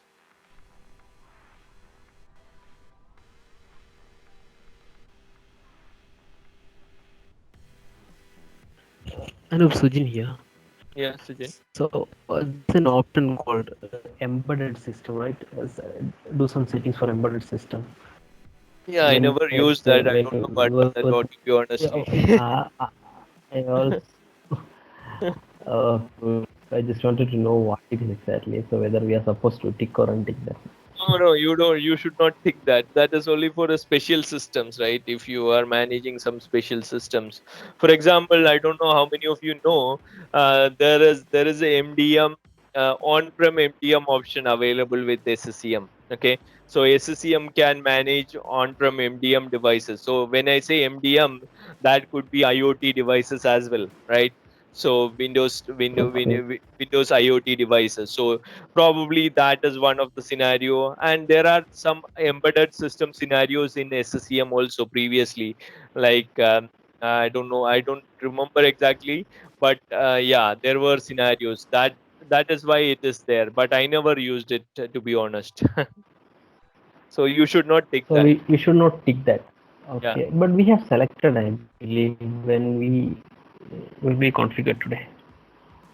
Okay, so I selected it, Mhm. you mean to say? Okay, maybe that's a mistake It then. may be Yeah, default one. I should I not could be wrong, select but that. No, no, I should not select that, but I was a bit careful in the software updates, but I'm not sure about this one. Where is it? Deployment types. Which one was it? Chrome at or Chrome was the very first one. okay, Chrome. Let me go to Chrome. I should not have selected that. Content. I don't remember where exactly it is. Detection, user experience. User What? experience. It should be. No, user No, experience. where we get the option called uh, exclude suppress reboot Sorry. installation behavior. It will be installation behavior. I don't remember exactly. Mm,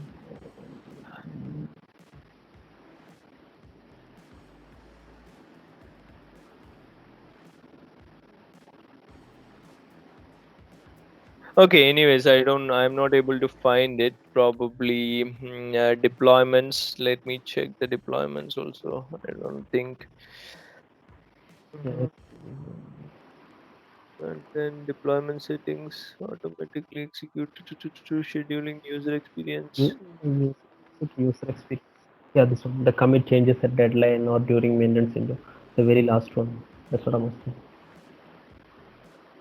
Right filters handling for Windows embedded devices.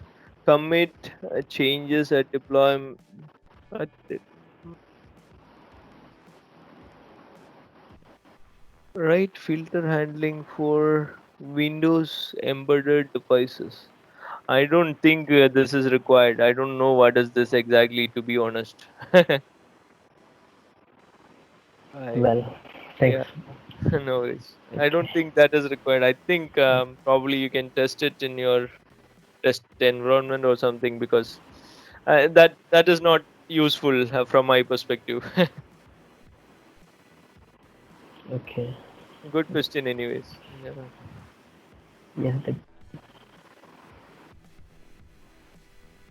Any other questions?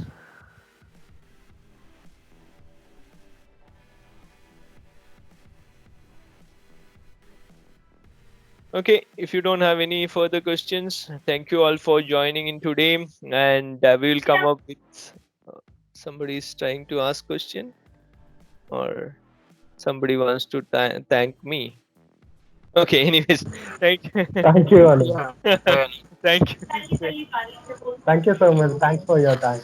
Yeah, thank you very much for joining in, and we will schedule a season 3 of weekend session soon, probably after taking 1 or 2 weeks break. Um, so that will be available in our channels. So thank you all for joining in today, and see you next time. Bye bye. Take care. Yeah, you too. Take care. Bye. Thank you.